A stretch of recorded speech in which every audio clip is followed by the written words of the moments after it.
The Feast of Corpus Christi in the Basilica of the Holy Sepulchre in Jerusalem. The numerous moments of prayer that accompanied it are the first solemn celebrations after the reopening of the doors of the Basilica, which has returned to welcome the faithful. The coronavirus pandemic did not spare Jericho and the entire Holy Land. Tourism, and therefore the city's economy, is paralyzed. The Christians of this city of Palestine, the oldest in the world, have gathered together in prayer to ward off the effects of the pandemic and return to normality as soon as possible. The Dead Sea is the guardian of many stories that happened in its surroundings. Some of these biblical facts are recounted in this service by Brother Frédéric Manns of the Studium Biblicum Franciscanum. Brother Giorgio Vigna, Franciscan of the Custody of the Holy Land, retraces the history of an ancient prayer dating back to the 3rd century, which was recited in difficult times by Christians, and to which even today people of different languages and backgrounds resort to invoke the intercession of Mary.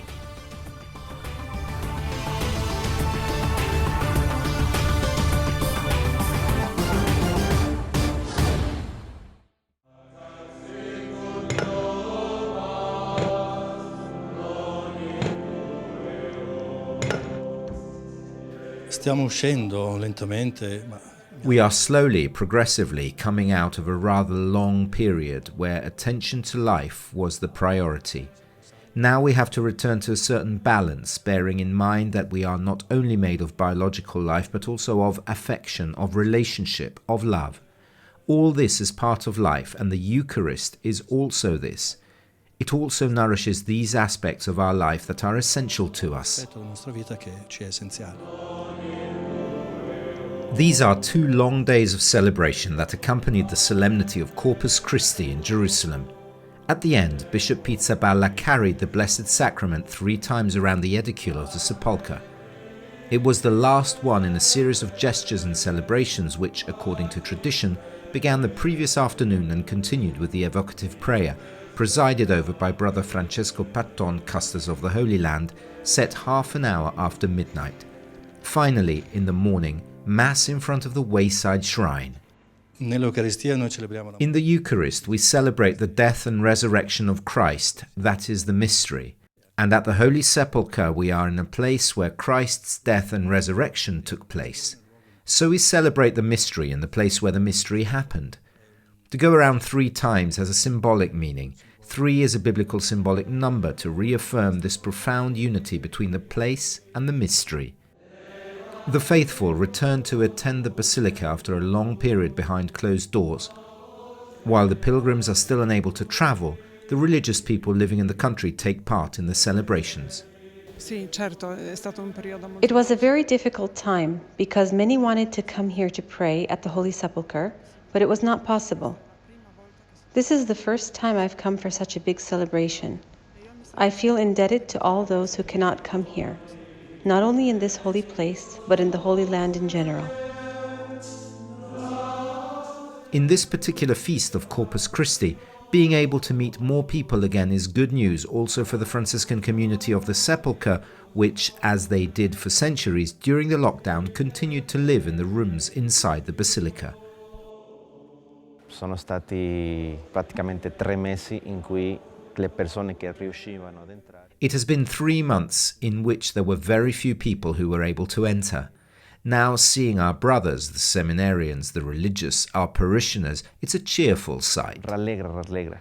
Anche noi il fatto di vedere almeno The fact of seeing at least a little more light, getting a little sun, being able to go out a little, obviously with all the necessary restrictions and precautions, made it possible for those moments or those weeks to remain only in the chronicles.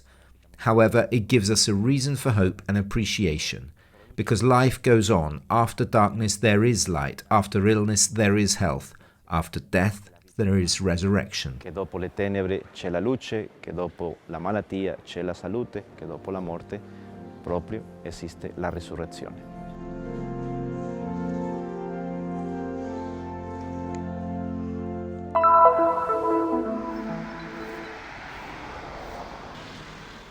The tourism sector in the Holy Land is completely paralyzed due to the restrictions imposed by the coronavirus in recent months. Like the other Palestinian localities that live thanks to this sector, the city of Jericho has been greatly affected by the effects of the pandemic, because internal and external tourism is the backbone of its economy. في أريحة تضررت لأنه بسبب الإغلاق التام بسبب كورونا والفرض الإغلاق على كل. Since total closure was imposed in all cities, Jericho has also been severely affected. No one has visited it for months. Most of the people's income in the city is related to tourism, but hotels, tour guides, transport, travel agencies have stopped. Even pilgrims are afraid to come here, and in general to visit the Holy Land. السياحة والسفر صار في عندها رهبة والناس رهبة إنه تيجي وتزور الأرض المقدسة. Initially, this new experience was accompanied by a feeling of fear and anxiety, tension and fear of the uncertain. Everyone was afraid for their health, for the risk of getting infected and getting sick. Everyone wondered whether after the emergency there would still be work or not, and for how long. But those who believe reach a point where they say, "That's enough. We have to get out of the shell of fear and tension that everyone experienced during the pandemic." In Jericho, the oldest city in the world, live 500 Christians. During the lockdown, everyone opened the doors of their houses to the priests and nuns of the city and prayed with them. Brother Mario Hadchiti, Latin parish priest of Jericho, says that among the faithful he found a great desire to approach the sacrament of the Eucharist. During this time, we went to visit the parishioners in their homes. The whole family, including children and grandchildren, gathered to pray. We joined in the prayer of His Holiness Pope Francis, and his blessing accompanied us. We turned to our Mother, the Virgin Mary. The visits were wonderful and full of spiritual fruits, and the faithful were able to approach the sacraments.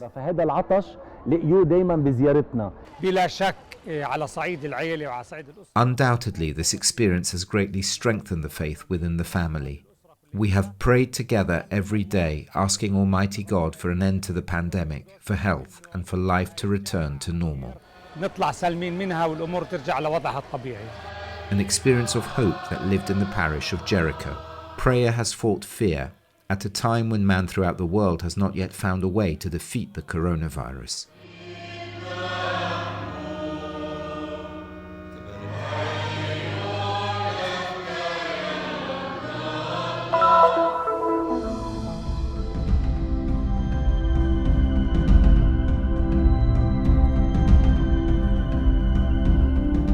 In the middle of the Judean desert in Israel, there's an immense lake with a high concentration of salt. It is the Dead Sea. Located about 400 meters below sea level, it is at the lowest point of the planet. Siamo al Mar Morto. Il termine non compare nella Bibbia. The term Dead Sea does not appear in the Bible. The Bible speaks of the Sea of Salt and also of the Asphalt Lake, and the Muslim tradition speaks of the Sea of Lot. But the rabbis, based on the geography and topography of Israel, have noted that in the north there is the Lake of Galilee, or Lake of Genezareth, which is called the Lake of Life, and in the south we have the Dead Sea. C'è il lago di Galilea, lago di Genesaret, che viene chiamato il lago della vita. E al sud abbiamo il Mar Morto. Despite the name Dead, there are many episodes narrated in the Bible that took place in this region. Apparently hidden stories are revealed in the Holy Scriptures. Numerous biblical events took place near the Dead Sea in the town of Ein Gedi. La città di Ein Gedi, che vuol dire la fonte della capra. Ein Gedi means source of the goat, and we have two important texts about it. The first is Samuel 23, which recounts the struggle between Saul, the first king of Israel, and David. Saul was chosen as the first king, but God displeased him, so God sent Samuel to anoint King David in Bethlehem. So in the first book of Samuel 23, there were two kings of Israel, and they made war on each other. Then we have Psalm 63, which speaks of when David hid in the desert of Ein Gedi. Samuele 23. Poi abbiamo il Salmo 63 che ha come titolo Quando David si nascondeva nel deserto. di Ein Gedi. Do primeiro livro de Samuel, capítulo 23. The first book of Samuel, chapter 23. David, having learnt that Saul was coming to kill him, remained in the desert of Ziph. First book of Samuel, chapter 24. David fled and went to live in the caves of Ein Gedi. E fui viver para as cavernas de En Gedi. To this place are linked analogies and poems from some books of the Bible. Do livro de Ezequiel, Book of Ezekiel, chapter 47. Those waters where they come shall heal, and where the torrent shall come, all things shall live again. parte onde ela chegar. Ma il testo più bello che abbiamo è Ezechiele 47. Ezechiele 47 descrive la nuova. The most beautiful text that we have is Ezekiel 47, which describes the new city of Jerusalem with a new temple. Under the altar of the temple, a small spring of water gushes forth, which goes towards the Arava and becomes even larger. It becomes a river. There are even small fish in this water, which then flows into the salt water of the Dead Sea. The Song of Songs, which according to tradition is attributed to Solomon, in chapters 1 to 4 reminds us that there were vines at the time of Solomon, the vines of Ein Gedi, which were very famous at that time. And then the book of Siracuse 24:13 speaks of wisdom. Wisdom is compared to different plants, to different flowers. It reads, I am like the palm of Ein Gedi. We also know from other authors that Ein Gedi was balm, which was very famous. And then in the south we have the cities of Sodom and Gomorrah. La palma che era famosissima. E anche sappiamo da altri autori che a Ein Gedi c'era il balsamo, che era famosissimo. Quindi. E abbiamo poi al sud la città di Sodoma, di Gomorra. In addition to Ein Gedi, other places around the Dead Sea hold biblical stories. In Giordania, dall'altra parte. In Jordan, on the other side of the lake, we have two very important places. Makeronte, place of the martyrdom of John the Baptist, and Mount Nebo, where Moses died. For this reason, it can be said that the Holy Land continues also in Jordan. Around the dense waters, a biblical richness, stories revealed by the Holy Scripture, preserved by time and the sea.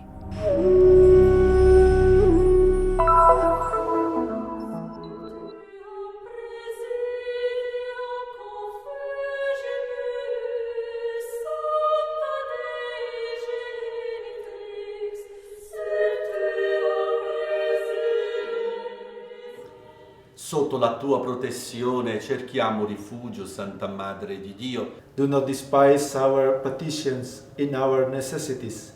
Antes bien, líbranos de todos los peligros. O glorious and blessed Virgin. Amen. There is an ancient prayer recited in the past in difficult times by Christians, to which people of different languages and backgrounds still recur today to invoke the powerful intercession of Mary. Questa preghiera che noi conosciamo in italiano, anche in altre lingue. This prayer, which we know in English and also in other languages, is actually a translation from an ancient Latin prayer dating back to 800-900, therefore medieval. But it has been discovered that this Latin version has another Greek version that dates back to the 3rd century, around 250. Che risale al III secolo, intorno al 250.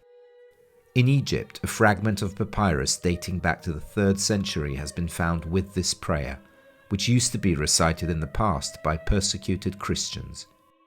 A metà del III secolo, 250-260, era in atto una terribile persecuzione. In the middle of the 3rd century, in 250-60, there was a terrible persecution against Christians by the Emperor Decius, and this persecution had affected the whole empire, but especially the northern part of Africa, and especially Egypt. Christians were subjected to systematic and studied persecution. In that social, political and ecclesial context, the conscience of the Christian people turned to Mary, to Mary's mercy. La coscienza del popolo cristiano aveva pensato bene di rivolgersi a Maria, alla misericordia di Maria. The prayer contains a Marian dogma. Mary is in fact invoked by people with the title Theotokos, which in Greek means Mother of God. Santa Madre di Dio. Questa espressione noi la incontriamo già appunto in questa preghiera. Holy Mother of God. We already meet this expression in this ancient prayer of the 3rd century. And what is very beautiful is that this prayer does not come from the liturgy, but from the conscience of the people, the use of the people. Then later it entered the liturgy, but it is the awareness, the sense of faith of the people that produced this prayer, using the expression Mother of God for Mary. Not only, this prayer is from the middle, more or less, of the 3rd century, but even before this prayer the expression Mother of God is found in other Christian writings from Egypt. Della metà più o meno del III secolo. Prima ancora di questa preghiera, l'espressione Madre di Dio si trova in altri scritti cristiani proprio dell'Egitto. It was on Calvary, from the top of the cross, that Jesus gave Mary to humanity as mother. This is why her powerful protection is used at all times, even in dangerous situations. E in questi tempi abbiamo questa benedetta virus della corona che ha colpito più di 1 milione di persone. In these times we have known this coronavirus, which has affected more than 1 million people and has killed hundreds of thousands, and it's not over. This disease, besides having caused physical damage to many people by causing them to die or putting them in difficulty, even permanently, has also brought a sort of wound in humanity, in the management of everyone's daily life. And once again, I believe that Mary, Mother of God, can help us, and therefore I believe that knocking on her door is a good way to find refuge and a safe refuge. Ancora una volta credo che Maria, Madre di Dio, possa aiutarsi. E quindi credo che bussare alla sua porta sia un buon sistema per trovare rifugio e rifugio sicuro.